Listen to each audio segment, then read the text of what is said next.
Hi friends, ഞാനിന്ന് share ചെയ്യാൻ പോകുന്നത് എല്ലാവർക്കും വളരെ യൂസ്ഫുള്ളായ നല്ല നല്ല ടിപ്സുകളുമായിട്ടാണ്. അപ്പോൾ വീഡിയോ സ്കിപ്പ് ചെയ്യാതെ കാണുക. അതേപോലെ എൻ്റെ ചാനൽ ആദ്യമായിട്ട് ആരെങ്കിലും കാണുന്നവരുണ്ടെങ്കിൽ പ്ലീസ് ഒന്ന് സബ്സ്ക്രൈബ് ചെയ്ത് സപ്പോർട്ട് ചെയ്യാനും കൂടി മറക്കരുത്. അപ്പോൾ നമുക്ക് ചെതലിനെയൊക്കെ എങ്ങനെ തുരത്താമെന്നുള്ളത് നല്ല കിടിലൻ ടിപ്പാണ് കാണിക്കുന്നത്. അപ്പോൾ നമുക്കതിനായിട്ട് വേണ്ടത് ഡെറ്റോള്, അതേപോലെ തന്നെ കർപ്പൂരം, പിന്നെ നമുക്ക് വേണ്ടതെന്ന് വെച്ചാൽ സോപ്പ് പൊടിയാണ്. അപ്പോൾ സോപ്പ് പൊടി ഇല്ലെങ്കിൽ നമുക്ക് ഡിഷ് വാഷ് വേണമെങ്കിലും ചേർത്ത് കൊടുക്കാം. ഞാൻ സോപ്പ് പൊടിയാണ് എടുത്തിരിക്കുന്നത്. അപ്പോൾ ഈ 3 സാധനങ്ങൾ മാത്രം മതി നമുക്ക് ചെതലിനെയൊക്കെ ഇല്ലാതാക്കാനായിട്ട്. ഇപ്പോൾ അതിനായിട്ട് നമുക്കൊരു സൊല്യൂഷൻ റെഡിയാക്കാം. അതിന് വേണ്ടിയിട്ട് ഞാനിപ്പം ഒരു കർപ്പൂരമാണ് എടുക്കുന്നത്. കാരണം നമുക്കിവിടെ അത്രമാത്രം ഇല്ല, അതുകൊണ്ടാണ് ഒരു കർപ്പൂരം എടുക്കുന്നത്. അപ്പം ചെതലിൻ്റെ അളവ് എത്രമാത്രം ഉണ്ടോ അതിനനുസരിച്ച് നമുക്ക് കർപ്പൂരത്തിൻ്റെ അളവൊക്കെ കൂട്ടാം. ഇതിപ്പം നമുക്കൊരു കട്ടളയുടെ സൈഡാണ് പോയിരിക്കുന്നത്. അപ്പോൾ അതിനായിട്ട് ഒരു കർപ്പൂരം എടുത്തിട്ടുണ്ട്. അതേപോലെ കുറച്ച് ഡെറ്റോള് അതും കൂടെ ഒഴിച്ചു കൊടുക്കാം. പിന്നീട് നമുക്ക് സോപ്പ് പൊടിയും കൂടെ ഇട്ട് കൊടുക്കാം.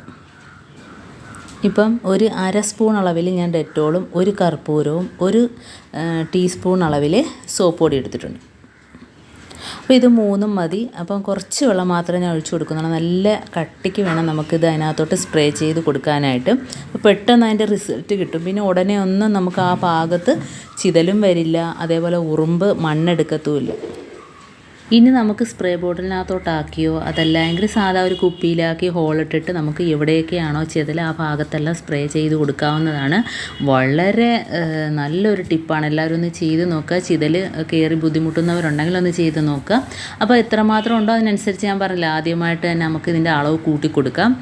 ഇതിപ്പം ഞാൻ ഒരു കുപ്പിക്കകത്തോട്ട് ഒഴിക്കുകയാണേ. അപ്പോൾ ഇത് ഒരുപാട് വെള്ളം ഒഴിച്ചു കൊടുക്കാതെ കുറച്ച് ഒരു 1/2 ഗ്ലാസ് വെള്ളത്തിലാണ് ഞാൻ ഇത്രയും ഒന്ന് മിക്സ് ചെയ്തെടുത്തത്. അപ്പോൾ ഇത് നല്ല രീതിയിൽ കട്ടിക്ക് ഒഴിച്ചു കൊടുക്കുമ്പോഴത്തേനും അതിൻ്റെ റിസൾട്ട് നമുക്ക് പെട്ടെന്ന് തന്നെ കിട്ടും കേട്ടോ. അപ്പോൾ എല്ലാവരും ഒന്ന് ചെയ്ത് നോക്കാം. ഇതിപ്പോൾ ഞാൻ കാണിച്ചു തരാം. നമ്മുടെ ചെതലെടുത്ത ഭാഗം കുറച്ച് ഭാഗം ചെതലെടുത്ത് വരുന്നതേ ഉള്ളൂ. അപ്പോൾ തന്നെ നമ്മളിത് അങ്ങോട്ട് സ്പ്രേ ചെയ്ത് കൊടുക്കുകയാണെങ്കിൽ പിന്നീട് നമുക്ക് ആ ഭാഗത്ത് ഉറുമ്പ് മണ്ണെടുക്കുകയോ അതല്ലെങ്കിൽ ചെതൽ കയറി ഒന്നും ചെയ്യില്ല. അപ്പോൾ നമുക്ക് ഇതൊന്ന് സ്പ്രേ ചെയ്ത് കൊടുക്കാം. ഞാൻ പൊട്ടിയ ഭാഗം കാണിച്ചു തരാം. അപ്പോൾ നമുക്ക് ഈ മണ്ണൊക്കെ പെട്ടെന്നൊന്ന് തൂത്ത് വാരിയിട്ട് നമുക്ക് പെട്ടെന്ന് ചെയ്യാൻ പറ്റുന്ന ടിപ്പെന്ന് പറഞ്ഞാൽ നമുക്ക് ഹാർപ്പിക്ക് ഒഴിച്ചു കൊടുക്കാം കേട്ടോ. അപ്പോൾ അതാണ്ട് നല്ല രീതിയിൽ ദ്വാരം വന്നിട്ടുണ്ട് മണ്ണൊക്കെ എടുത്ത്. അപ്പോൾ അത് നമുക്ക് പെട്ടെന്നൊന്ന് തൂത്ത് വാരിയതിന് ശേഷം നമുക്ക് പെട്ടെന്ന് ഹാർപ്പിക്ക് ഒഴിച്ചു കൊടുക്കാം. അപ്പോൾ തന്നെ അതെല്ലാം ചത്തുപോകും. ഉറുമ്പാണേലും ചെതലാണേലും ചത്തുപോകും. പിന്നെ നമുക്ക് സമാധാനമായിട്ട് വീട്ടിലുണ്ടാക്കാൻ പറ്റുന്നൊരു സൊല്യൂഷൻ റെഡിയാക്കാൻ പോവുകയാണ്. അതങ്ങോട്ട് ഒഴിച്ചു കൊടുക്കുമ്പോഴത്തേനും നല്ലൊരു റിസൾട്ട് നമുക്കതിനകത്ത് കിട്ടും. കണ്ടോ, ഉറുമ്പും ചെതലും ഒക്കെ ആയിട്ട്. ഇപ്പോൾ ഞാൻ ഹാർപ്പിക്ക് ഒഴിച്ചു കൊടുത്തിട്ടുണ്ട്. ഇനി നമുക്ക് വീട്ടിലുള്ള സൊല്യൂഷൻ റെഡിയാക്കാം. കണ്ടോ, അവിടം തുടക്കം ചെതൽ കയറി കേട്ടോ, തടിയെല്ലാം പോയി വരുന്നുണ്ട്. അതേപോലെ ആ ഹോളിനകത്തൊക്കെ നമുക്ക് ഇപ്പോൾ ഉണ്ടാക്കിയ ഒരു സ്പ്രേ അതിനകത്തോട്ട് ഒഴിച്ചു കൊടുക്കുക. നല്ല രീതിയിൽ ഒഴിച്ചു കൊടുക്കുക. അപ്പോൾ ഒരുപാട് ചെതലൊക്കെ ഇതുപോലെ കയറിയിട്ടുണ്ടെങ്കിൽ നമുക്ക് ഇതിൻ്റെ അളവ് കൂട്ടിയിട്ട് ഒഴിച്ചു കൊടുത്താൽ പിന്നീട് ആ ഒരു ശല്യം ഉണ്ടാവില്ല കേട്ടോ. അപ്പോൾ കണ്ടോ, ഇതേപോലെ തുടക്കം തന്നെ നമ്മൾ ചെയ്തു കൊടുക്കുക. അതുകൊണ്ട് ഈ ഭാഗത്തൊക്കെ ഉറുമ്പ് മണ്ണെടുത്തിട്ട് ആ ഭാഗമെല്ലാം പൊത്ത് വീഴുന്നുണ്ട് കണ്ടോ. ആ ഭാഗത്തും ഇതേപോലെ നമുക്ക് ഈ ഒരു സൊല്യൂഷൻ ഒഴിച്ചു കൊടുക്കാം. അപ്പോൾ വളരെ ഈസി ആയിട്ട് നിസ്സാര സാധനങ്ങൾ വെച്ചിട്ട് നമുക്ക് ചെയ്യാൻ പറ്റുന്ന ഒരു അടിപൊളി സൊല്യൂഷനാണിത്. അപ്പോൾ നമ്മൾ കടയിൽ നിന്നൊക്കെ കെമിക്കലും കാര്യങ്ങളൊക്കെ മേടിച്ച് നമ്മൾ അടിക്കുമ്പം തന്നെ വീണ്ടും അത് ഉണ്ടാവുകയും ചെയ്യും. അത് മാത്രമല്ല നമുക്ക് അലർജി ഉള്ളവർക്കൊക്കെ അത് പ്രശ്നമാകും. അതേപോലെ നമ്മൾ കുപ്പിയുടെയൊക്കെ അടപ്പുണ്ടെങ്കിൽ ഇതേപോലെ ഒന്ന് ചെയ്ത് കൊടുക്കുക. നമ്മൾ ഭിത്തിക്കകത്ത് നമ്മൾ ഡബിൾ ടേപ്പ് ഒട്ടിച്ചിട്ട് നമുക്ക് ഇതേപോലത്തെയൊക്കെ ഹാങ് ചെയ്തിടാവുന്നതാണ് കേട്ടോ. വളരെ ഉപകാരമാണ്. നമ്മുടെ കിച്ചണിലൊക്കെ ആണെങ്കിൽ നല്ല ഉപകാരമാണ് കേട്ടോ. അടുത്ത ടിപ്പിലോട്ട് കിടക്കാം. അപ്പോൾ നമ്മളിത് ഒരു സൊല്യൂഷനാണ് കേട്ടോ. ഈ ഒരു സൊല്യൂഷൻ എന്ന് വെച്ചാൽ നമുക്ക് ഈച്ചയും പല്ലിയെയൊക്കെ തുരത്താനുള്ള അടിപൊളി ഒരു സൊല്യൂഷനാണ്. അപ്പോൾ ഇതിനകത്ത് നമുക്ക് ടൈഗർ ബാമാണ് മെയിനായിട്ട് വേണ്ടത്. അപ്പം ഒരു 1/2 സ്പൂൺ അളവിൽ ടൈഗർ ബാം എടുക്കാം. ഒരു സ്വല്പം മാത്രം മതി കേട്ടോ. അതെടുത്തിട്ട് നമുക്ക് നല്ല ചൂടുവെള്ളം ഒഴിച്ചു കൊടുക്കുക. അപ്പം നല്ല ചൂടുവെള്ളം ഒഴിച്ചു കൊടുക്കുമ്പോഴത്തേനും ആ ടൈഗർ ബാം പെട്ടെന്ന് അലിഞ്ഞ് കിട്ടും. പ്രത്യേകിച്ച് നമ്മൾ കിച്ചണിലൊന്നും ഉപയോഗിക്കുന്ന പാത്രം എടുക്കരുത്. കാരണം ഈ ഒരു മണം ഭയങ്കര പാടാണ് പോവാൻ. ഇപ്പോൾ ഞാൻ നല്ല ചൂടുവെള്ളം ഒഴിച്ചു കൊടുത്തിട്ടുണ്ട്. ഇനി നമുക്ക് അതിനകത്തോട്ട് ടൈഗർ ബാം ഇട്ട് കൊടുക്കാം. അപ്പോൾ ഇത് വെള്ളത്തിൽ കലക്കുമ്പം തന്നെ ഭയങ്കര ഒരു മണമാണ്. പിന്നെ ഇതിനകത്തോട്ട് ചേർക്കേണ്ട കാര്യങ്ങൾ ഞാൻ കാണിച്ചു തരാം. ഹാൻഡ് വാഷ്, അതേപോലെ കർപ്പൂരം, ഇതെല്ലാം ചേർത്ത് കൊടുക്കുക. ഇത് കലക്കുമ്പം തന്നെ ഭയങ്കര ഒരു സ്മെല്ലാണ് കേട്ടോ. അപ്പോൾ കിച്ചണിൽ എന്തുണ്ടായാലും ഓടിപ്പോവും, അത്ര ഒരു സ്മെല്ലാണ് ഇതിന്.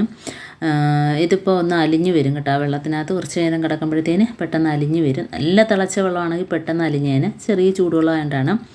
അപ്പോൾ നമുക്കിനി ഇതിനകത്തോട്ട് ഹാൻഡ് വാഷ് ഒഴിച്ച് കൊടുക്കാം. ഈ ഒരു സൊല്യൂഷൻ വെച്ചിട്ട് നമുക്ക് പല്ലി വരുന്ന കബോർഡ്, പല്ലി ഇരിക്കുന്ന ഭാഗങ്ങളൊക്കെ ആണല്ലോ ഈ ഫ്ലവർ, അതേപോലെ തന്നെ നമ്മുടെ ഫ്രെയിം, ഫോട്ടോയുടെയൊക്കെ ഫ്രെയിം, ക്ലോക്ക്, ട്യൂബ്, ഇതിൻ്റെ ഇടയിലൊക്കെ ഒന്ന് സ്പ്രേ ചെയ്ത് കൊടുക്കുക കേട്ടോ. അപ്പോൾ സ്പ്രേ ബോട്ടിലിനകത്തോട്ടാക്കിയിട്ട് സ്പ്രേ ചെയ്ത് കൊടുക്കുക. അപ്പം ഇതിൻ്റെയൊക്കെ ശല്യം ഒഴിഞ്ഞ് കിട്ടും. കാരണം ഈ ഒരു സ്മെല്ലടിച്ചിട്ട് ഒരു സാധനവും വരില്ല, ചിലന്തി പോലും ഉണ്ടാവില്ല കേട്ടോ. അപ്പോൾ നല്ല രീതിയിൽ ഒന്ന് കലക്കിയെടുക്കാം. ഉണ്ടോ? അപ്പം ആ ടൈഗർ ബാമൊക്കെ അതിനകത്തോട്ടൊന്ന് കലങ്ങി വന്നിട്ടുണ്ട്. ഇനി നമുക്ക് അതിനകത്തോട്ട് 1 or 2 കർപ്പൂരം ഇട്ട് കൊടുക്കാം കേട്ടോ. അപ്പോൾ ഞാൻ പറഞ്ഞ കണക്ക് ഏത് സൊല്യൂഷൻ ഉണ്ടാക്കിയാലും അളവ് കുറയാൻ പാടില്ല, കൂടിയാൽ പ്രശ്നവുമില്ല. കൂടുന്നത് നല്ലതാണ്, കുറയാൻ പാടില്ല. അന്നേരം നമുക്ക് അതിൻ്റെ ഒരു റിസൾട്ട് കിട്ടത്തുള്ളൂ. അപ്പോൾ കർപ്പൂരവും കൂടെ ഇട്ട് കൊടുത്തിട്ടുണ്ട്.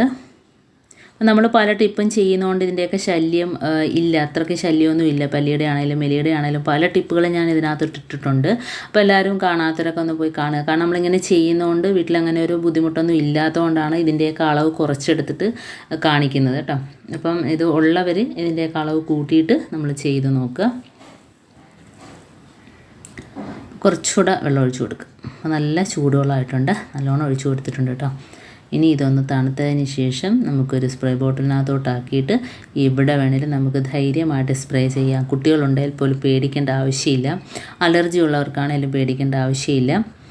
അപ്പം നമുക്കിതേപോലെ ഒരു ബൗളിനകത്ത് വെച്ചിട്ട് ഒഴിക്കുമ്പോഴത്തേനും ഒട്ടും പുറത്ത് പോകാതെ നമുക്കത് ഫുള്ളായിട്ട് കിട്ടും.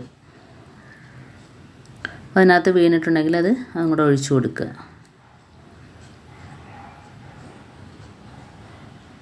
അപ്പം നല്ലൊരു മണമുണ്ട് കേട്ടോ കിച്ചണിലൊക്കെ. അപ്പോൾ എല്ലാവരും ഒന്ന് ചെയ്ത് നോക്കുക. തീർച്ചയായിട്ടും ഇതിന് റിസൾട്ട് കിട്ടും. കിട്ടിയ ഓരോ ടിപ്സുകളാണ് നിങ്ങളുമായിട്ട് ഷെയർ ചെയ്യുന്നത്. അപ്പം ഇന്നത്തെ എൻ്റെ ഈ ടിപ്സ് 3 കാണിച്ചതിൽ ഏതെങ്കിലും ഒന്ന് യൂസ്ഫുൾ ആയിട്ട് എനിക്ക് തോന്നിയിട്ടുണ്ടെങ്കിൽ ഒന്ന് ലൈക്ക് ചെയ്യാനും കമൻറ്റ് ചെയ്യാനും സബ്സ്ക്രൈബ് ചെയ്യാനും മറക്കരുത്. അതേ ബെല്ലൈക്കൻ എനേബിൾ ചെയ്യാനും മറക്കരുത്.